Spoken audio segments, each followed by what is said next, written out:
Hi friends எல்லோருக்கும் வணக்கம். எல்லோரும் எப்படி இருக்கீங்க? நல்லா இருக்கீங்களா? இன்றைக்கி ஒரு புது கதை தான் பார்க்க போகிறோம். அதுக்கு முன்னாடி நீங்கள் செய்ய வேண்டிய விஷயம் என்ன அப்படின்னு பார்த்தீங்கன்னா, மறக்காமல் நம்ம சேனலை சப்ஸ்கிரைப் பண்ணிக்கோங்க. கீழே இருக்க பெல் பட்டனையும் கிளிக் பண்ணுங்கள். அப்போ தான் வந்து வீடியோஸ் போட்டோன்னே உங்களுக்கு உடனுக்குடனே நோட்டிஃபிகேஷன்ஸ் வரும். ஸோ மறக்காமல் சேனலை சப்ஸ்கிரைப் பண்ணிட்டு வீடியோ பாருங்கள் ஃப்ரெண்ட்ஸ். வாங்க நம்ம கதைக்குள்ளே போகலாம். என் பேர் பார்த்தீங்கன்னா மாதேஷ். நான் வந்து ஒரு ப்ரைவேட் கம்பெனியில் வேலை பார்த்துக்கிட்டு இருந்தேன். எனக்கு சம்பளம்னு பார்த்தீங்கன்னா மாதம் வந்து ஒரு 18,000 ரூபாய் வந்து சம்பளம் கிடச்சிச்சு. நான் இங்கே போய் சேர்ந்து இப்போ வந்து 3 வருஷம் ஆகுது. 12,000 ரூபாய் சம்பளத்துக்கு தான் போனேன். அதுக்கப்புறம் கொஞ்சம் கொஞ்சம் வந்து அங்கே இருக்கிற வேலைகள்லாம் கற்றுட்டு ஓரளவு இப்போ பரவாயில்ல 3 வருஷமா அங்கேயே வேலை பார்க்குறேன். என் குடும்பத்தை பற்றி நான் சொல்லணுன்னா வந்து அம்மா வந்து வீட்ல தான் மாவு அரைச்சு விற்கிறது இந்த மாதிரி வேலைகள்லாம் பார்த்துட்டு இருந்தாங்க. மசாலா அந்த மாதிரியெல்லாம் வந்து அம்மா வந்து பேக் பண்ணி அதை வந்து பக்கத்தில் இருக்கிற வீடுங்களுக்கு விற்கிறது அந்த மாதிரி வேலைகள் தான் பார்த்துக்கிட்டு இருந்தாங்க. அப்பா வந்து டிரைவராக வேலை பார்த்துக்கிட்டு இருந்தார். அவருக்கு ஒரு மாதம் பார்த்திங்கன்னா ஒரு 10,000 ரூபாய்க்குள்ள தான் சம்பளம் கிடைக்கும். நாங்கள் இருந்தது வாடகை வீடு. சொந்த வீடு வந்து ஊரில் அப்பாவோட ஊரில் இருந்துச்சு. ஆனால் இங்கே அவருக்கு சரியான வேலை இல்லாதனால நான் வந்து ஒரு 10வது வகுப்பு படிக்கிறப்பே வந்து இந்த ஊருக்கு வந்துட்டோம். எனக்கு ஒரு அக்கா. அக்காவுக்கு இப்போ தான் வந்து நாங்கள் வரன் பார்த்துக்கிட்டு இருக்கிறோம். ஏன்னா வந்து குடும்ப கஷ்டம் காரணமாக வந்து அக்கா வந்து ஆனால் நல்லா படித்தாங்க. நான் வந்து 12th வரைக்கும் தான் படித்தேன். அதுக்கப்புறம் படிக்கலான்னு நினச்சப்போ வந்து அக்கா படிச்சுட்டு இருந்தாங்க. அதோட அப்பாவுக்கு வந்து வேலை சரியாக இல்லாதனால வீட்டு வாடகை இதெல்லாம் கொடுக்கவே கஷ்டமாக இருக்குங்கிறதுனால நான் வந்து வேணாம் 12க்கு அப்புறம் நான் வேலைக்கு போகிறேன் அப்படின்னு சொன்னேன். அதுக்கப்புறம் வந்து ஒரு ட்ரைனிங் இது மாதிரி ஒரு ப்ரைவேட் கம்பெனியில் வந்து போட்டிருந்தாங்க. 12th படித்தவங்களும் வந்து சேரலாம் அப்படிங்கிற மாதிரி ஒரு அறிவிப்பு பார்த்தேன். வீட்டில் ஒரு வருஷம் இருந்தேன். அதுக்கப்புறம் வந்து அந்த இதை பார்த்துட்டு தான் வந்து அங்கே போய் சேர்ந்தேன். பரவாயில்ல ஓரளவு வந்து எனக்கு போனப்போ புதுசில் ஒரு கஷ்டமாக தான் இருந்துச்சு. ஆனால் வந்து இப்போ வந்து ஓரளவு நல்ல சம்பளம் கிடைக்கிறப்ப வந்து ஒரு மனசு திருப்தியாக இருந்துச்சு. இதே வந்து வேறு எதுக்கும் நான் காலேஜ் படிச்சுட்டு வேறு ஏதோ இது போயிருந்தா கூட இந்த அளவுக்கு இப்போ எனக்கு 3 வருஷம் கழிச்சு நல்ல ஒரு சேலரி கிடச்சிருக்குமா என்னன்ட்டு எனக்கு தெரியல. அக்கா வந்து அக்காவும் ஒரு ப்ரைவேட் கம்பெனியில் வந்து அக்கௌண்டண்ட்டாக வேலை பார்த்துக்கிட்டு இருந்தாங்க. அவங்க வந்து எம்காம் படிச்சிருந்தாங்க. அவங்க நல்லா படித்ததுனால வந்து என்னை விட அவங்க நல்லா படிக்கிறதுனால அக்கா வந்து அம்மா வந்து எப்படியாச்சும் கஷ்டப்பட்டு படிக்க வைக்கணும் அப்படின்னு சொல்லிட்டு ஒரு நல்ல ஒரு பெரிய காலேஜில் தான் சேர்த்து படிக்க வச்சாங்க. அதுக்கேற்ற மாதிரி அக்காவுக்கும் வந்து ஒரு நல்ல வேலை கிடச்சிச்சு. அக்காவுக்கு வந்து ஒரு பெரிய கம்பெனிலேருந்து படித்து முடித்தோடனே அவங்களுக்கு காலேஜ்லேயே வந்து வேலை கிடச்சிச்சு. ஆனால் அது வந்து ரொம்ப தூரம் இருக்கிறதுனால வந்து போயிட்டு வர முடியலதுனால அக்கா வந்து அந்த ஜாபுக்கு போகலை. ஓரளவு எங்கள் வீட்டிலேருந்து ஓரளவு நியர்பையாக இருக்கிற மாதிரியான ஜாபுக்கு அக்கா ட்ரை பண்ணிட்டு இருந்து இன்டர்வியூலையும் பாஸ் ஆனாங்க. ஒரு 20 நிமிஷம் அந்த மாதிரி ட்ராவலிங்கில் இருக்கிற மாதிரி. ஏன்னா அக்காவுக்கு வந்து அடிக்கடி கொஞ்சம் உடம்பு முடியாமல் போகும். ட்ராவல்லாம் ரொம்ப பண்ண முடியாதுங்கிறதுனால அம்மா என்ன சொன்னாங்கன்னா, "நீ ஓரளவு இதாகவே பாரும்மா. ஏன்னா அப்புறம்லாம் கஷ்டம்" அப்படின்னு சொல்லிட்டு சொன்னதுனால சின்ன பக்கத்துலேயே வந்து இருக்கிற மாதிரியான ஒரு வேலையை பார்த்தாங்க. அதுவும் ஓரளவு நார்மலான ஒரு கம்பெனி தான். ரொம்ப பெரிய கம்பெனியும் கிடையாது. ரொம்ப ஒரு இதுவும் கிடையாது. ஓரளவு ஸ்டார்ட் பண்ணி 10 வருஷம் கிட்ட ஆன கம்பெனிக்கு வந்து அக்கவுண்ட்ஸ் மேனுஃபேக்சரிங் கம்பெனிக்கு பார்க்குறதுக்காக போனாங்க. அவங்களுக்கு ஸ்டார்ட்டிங்கே வந்து 20,000 சம்பளம் கிடைச்சிச்சு. இப்போ அவங்களும் வந்து ஒரு 3 இயர்ஸா கிட்ட தான் வேலை பார்த்துக்கிட்டு இருக்காங்க. முடிக்க போறாங்க. இப்போ தான் அலைன்ஸ் பார்க்க ஆரம்பிச்சிருக்கோம். ஏன்னா பண வசதி இல்லாதனால வந்து அப்பாவுக்கும் சரியா இது இல்ல. வாடகை வீடு அப்படிங்கிறதுனால, என்னோட வாங்குற சம்பளத்த ஓரளவு வந்து வீட்டு செலவு இதுக்கெல்லாம் வந்து அப்பாவுத வச்சுட்டு, அக்காவுத வந்து வாங்குறத அப்படியே வந்து அவங்களுக்காக சேவ் பண்ணிட்டு வந்தோம். இப்போ அதில ஓரளவு நகையெல்லாம் எடுத்து வச்சிருந்தவாசி, இப்போ ஆ நகையெல்லாம் எடுத்து இப்போ கல்யாணம் பண்ணுறதுக்காக ஏற்பாடு பண்ணிட்டு இருந்தோம். அந்த சமயத்துல என்னாச்சுன்னா, அப்பாவுக்கு என்ன ஒரு ஆசை அப்டின்னா, சொந்தக்காரவங்க எல்லாம் அவங்க சொந்தக்கார பக்கமா வந்து ஒரு மாப்பிள பார்த்து கல்யாணம் பண்ணணும் அப்படின்னு. அதே அம்மாவுக்கு வந்து அவங்க வீட்டு பக்கமா வந்து மாமா அந்த சைடு வந்து பார்க்கணும் அப்படின்னு சொல்லிட்டு, ஒருத்தருக்கு ஒருத்தர் வந்து மனசுக்குள்ள அந்த ஆசை இருந்துச்சு. ஆனா வந்து வெளியில யாருமே வந்து அத சொல்லிக்கல. பொதுவா வந்து தெரிஞ்சவங்க மூலியமா பார்க்க ஆரம்பிச்சாங்க. ஒண்ணுமே சரியா அமையிற மாரி தெரியல. அந்த சமயத்துல தான் நான் ஒரு நாள் வீட்டுக்கு வேலை முடிச்சுட்டு வந்து நான் 5 மணிக்கெல்லாம் வந்துருவேன். வந்திருக்கப்ப தான் வந்து ஊர்லேருந்து எங்க அப்பாவோட சித்தப்பா பையன், அதாவது எங்க சித்தப்பா தான் எனக்கு வேணும். அவர் வந்திருந்தாரு. அவர் கிட்டத்தட்ட வந்து 2, 3 வருஷம் இருக்கும். ஏதோ ஒரு மேரேஜுக்கு போனப்போ பார்த்தது. அதுக்கப்புறம் பார்க்கவே இல்ல. நானும் இங்கே வேலை பார்த்ததுனால ஊருக்கு ரொம்ப போறது கிடையாது. லீவ் போட்டு போகணுங்கிறதுனால, சேலரி நெறையா போகும், கட் பண்ணுவாங்க அப்படிங்கிறதுனால, நாங்க அவ்வளோதான் வீடுக்கு வந்து லீவ் போட்டு போணும் அப்படின்னு சொல்லிட்டு, நான் வந்து இருந்தேன். அதனாலேயே வந்து அவர பார்க்க முடியல. அன்னைக்கு தான் வந்து பார்த்தேன். பார்த்ததுக்கப்புறம் வந்து ரொம்ப ஆள் வந்து எப்படி சொல்றது, ரொம்ப முன்னாடி இருந்ததோட ரொம்ப ஒரு மாரி இளைச்சு போன மாதிரி, ரொம்ப ஒரு மாதிரி இருந்தாரு.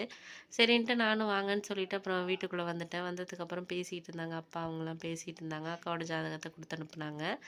அதுக்கப்புறம் அவர் கிளம்பிட்டாரு. "போயிட்டு வரேன்ப்பா, ஊருக்கு வந்தா வாப்பா" அப்படின்னு சொல்லிட்டு போனாரு.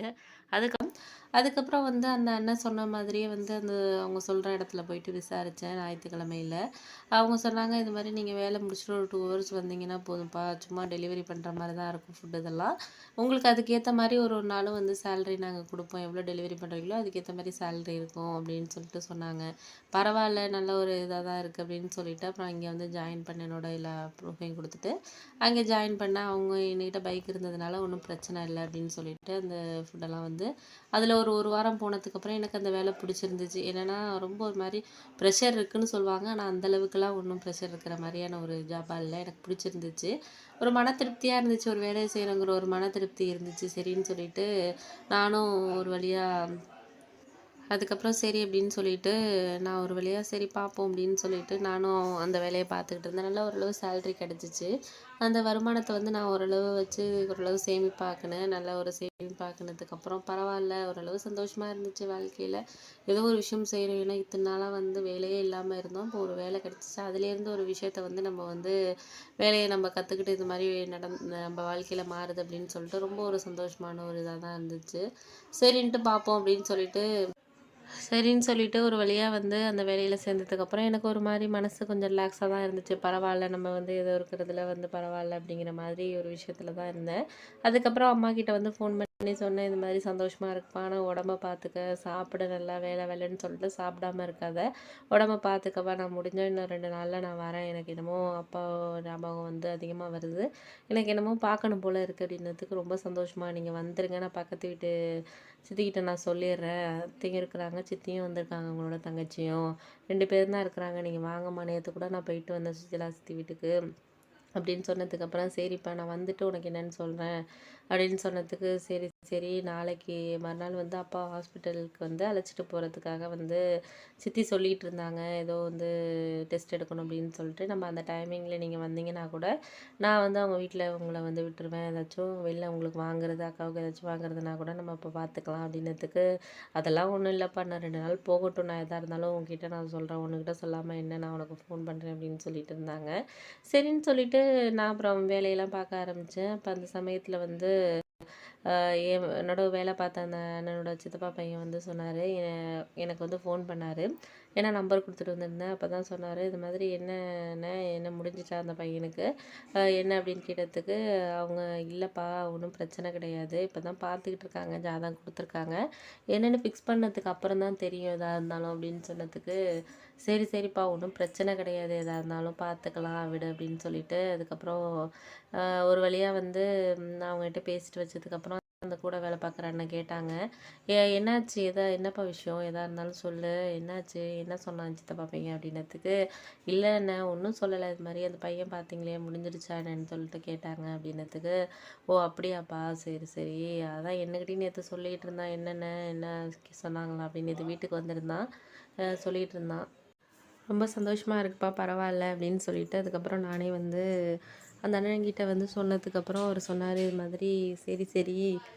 ஒண்ணும் கவலைப்படாத எதா இருந்தாலும்." அப்படின்னு சொல்லிட்டு சொன்னதுக்கு, "ஓகே, ஓகே." அப்படின்னு சொல்லிட்டு நானும் வச்சுட்டு, அதுக்கப்புறம் நைட்டு வந்ததுக்கப்புறம் சித்தி கூட கேட்டாங்க, "என்னாச்சுப்பா அந்த பையன? என்ன முடிக்க வேண்டியது தானே? என்ன சொல்றாங்க உங்க அம்மா?" அப்படின்னதுக்கு, "இல்ல, ஒண்ணும் சொல்லல சித்தி. ஏதோ ஜாதகம் பொருத்தம் பார்க்க குடுத்துருக்காங்களாம். 2 நாள் கழிச்சு தான் நல்ல நாள் வர்றதுனால பார்த்துட்டு சொல்றேன்னு சொல்லியிருக்காங்களாம் மாப்பிள்ளை வீட்ல." அப்படின்னு சொன்னாங்க. "சரி, சரிப்பா, அதெல்லாம் பார்த்து தானே பண்ணணும். அது உண்மை தானே.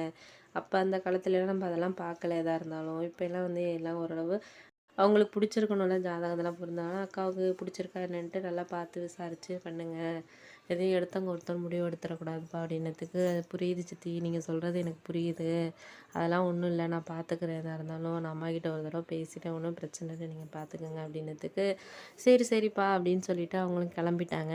அதுக்கப்புறம் அப்பா வந்து என்ன கூப்பிட்டாரு ரொம்ப நாளைக்கு அப்புறம் வந்து நைட்டு நான் சாப்பிட்டதுக்கப்புறம் வந்து, "உன்கிட்ட ஒரு விஷயம் பேசணும்." அப்படின்னதுக்கு, "என்னப்பா?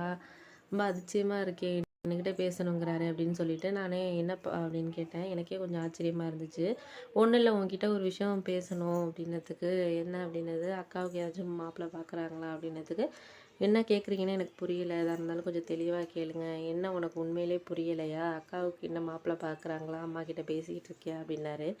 சரி அப்படின்னு சொன்னனால அம்மா என்ன சொன்னாங்கன்னா, "நீ ஓரளவு இதாவே பாரும்மா. ஏன்னா அப்புறம்லாம் கஷ்டம்." அப்படின்னு சொல்லிட்டு சொன்னதுனால, சின்ன பக்கத்துலேயே வந்து இருக்கிற மாதிரியான ஒரு